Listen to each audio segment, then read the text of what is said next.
Hello everyone मोर channel तृप्तिলৈ আপোনালোকক পুনৰ এবাৰ স্বাগতম জনাইছোঁ। আজি মই তিয়ঁহেৰে মাছৰ এখন বহুত টেষ্টি তৰকাৰী ৰেচিপি লৈ আহিছোঁ।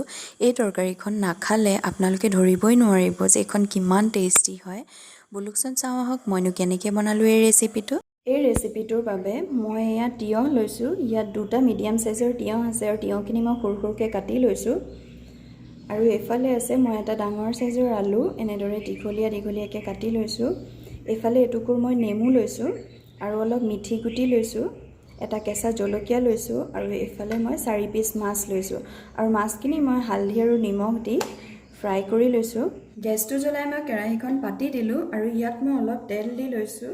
তেল গৰম হ'ল, ইয়াত এতিয়া মই মিঠি গুটিকেইটা দি দিম। মিঠি গুটিখিনি ফুটি এনেদৰে ক'লা হৈ গ'ল। ইয়াত এতিয়া এই কাটি থোৱা তিয়ঁহখিনি দি দিম।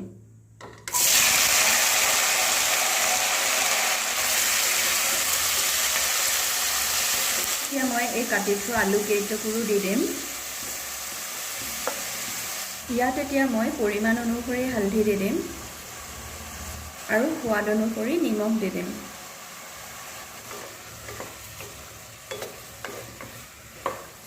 এতিয়া মই গেছটো মিডিয়াম কৰি এইখিনি মই এতিয়া ঢাকি পেলাই সিজাই ল'ম।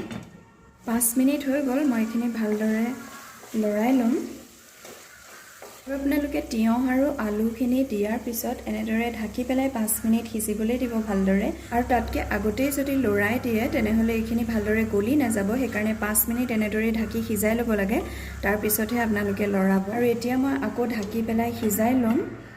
আৰু এনেদৰেই মই ঢাকি এইখিনি ভালদৰে সিজাই ল'ম আৰু মাজে মাজে চেকো কৰি থাকিম, নহ'লে তলেদিনি লাগি যাব পাৰে। এইখিনি সিজিছে, ইয়াত মই এতিয়া অলপ গৰম পানী দি দিম।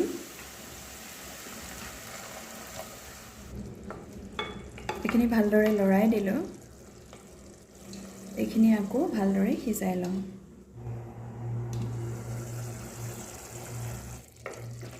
তিয়ঁহখিনি ভালদৰে গলি গ'ল, মাজেদিনি ফালি দিছোঁ। এই জলকীয়াটো ইয়াত দি দিম আৰু ইয়াত মই এতিয়া মাছ কেইপিচো দি দিম।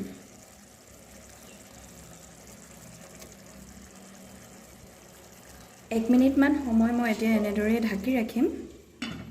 1 মিনিট হৈ গ'ল।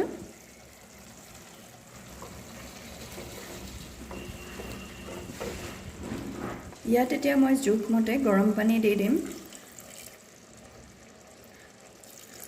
এইখিনি এতিয়া মই ভালদৰে উতলিবলৈ ৰাখি থ'ম আৰু মই গেছটো এতিয়া বঢ়াই দিম। এইখিনিত ভালদৰে উতল এটা আহি গ'ল। এতিয়া মই নেমুখিনি ভালদৰে ইয়াৰ চেপি ৰস উলিয়াই লৈছোঁ, এইখিনি ইয়াত দি দিম। এতিয়া এইখিনি 1 মিনিটমান ঢাকি মই গেছটো তাৰপিছত অফ কৰি দিম। এইখিনি হৈ গ'ল 1 মিনিটমান, মই এতিয়া গেছটো অফ কৰি দিম আৰু আপোনালোকক 5 মিনিটমান পিছত দেখুৱাই আছোঁ। এয়া আমাৰ ৰেডি হৈ গ'ল তিয়ঁহ দি মাছৰ তৰকাৰী। গৰম দিনত এনেদৰে মাছৰ তৰকাৰীখন খাবলৈ বহুত ধুনীয়া হয়। আপোনালোকে এনেদৰে এবাৰ ট্ৰাই কৰি যাব। ট্ৰাই কৰিলেহে গম পাব যে খাবলৈ কিমান টেষ্টি হয়। আৰু কেনে পালে মোক কমেণ্ট কৰি জনাব।